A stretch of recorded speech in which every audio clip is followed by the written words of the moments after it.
Here's something else they don't tell you about spiritual awakening. No one tells you that it is time for the divine masculine to rise. It is time for men to take our places in the spiritual realm. And I don't mean take over, I mean to position ourselves in the spiritual realm alongside the divine feminine. And I'll be the first to say a lot of them are already ahead of us. And I don't say that in a competitive way to say that they already made it. No, because they definitely got their work to do. But for us, we have our work to do, which means that we have to start healing. It is time for us to release the attachment to the unforgiveness that we have held for so long.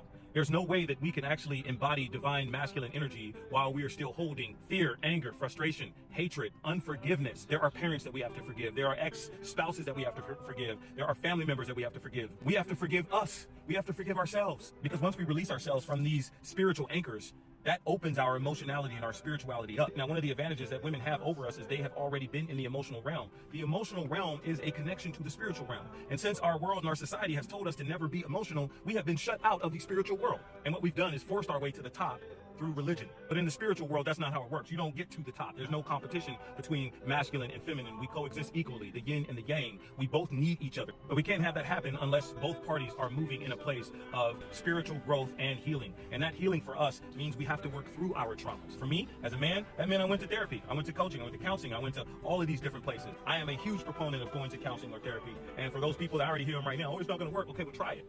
Try it with the intention that you want to get something out of it, and then come talk to me after that. I guarantee you, you're going to get something if you want to. And the reason I talk about it that way is because there's a level of accountability of showing up somewhere, of being vulnerable with someone else and learning how to do that in a safe space. And that's what therapy was for me.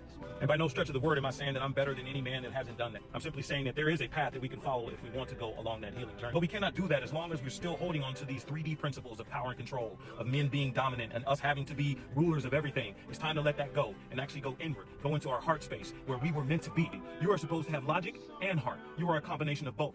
And so I'm not calling men out when I say this. I'm calling us in. I'm calling us in back to our heart space. It's time to recognize that we are not in competition with the divine feminine. The competition is within ourselves. To move from that untapped place in us, that grounded space of love that we have, but we have not learned to use yet. It's time to start activating that. And so for all you ladies listening to this, I know you're all out there clapping for this, but you got to understand what that means for you.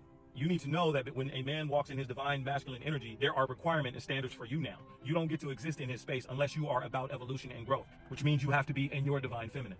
We all have work to do, but specifically for us men, we are behind. We need to catch up. Let's start healing ourselves and get to the place that we're supposed to be.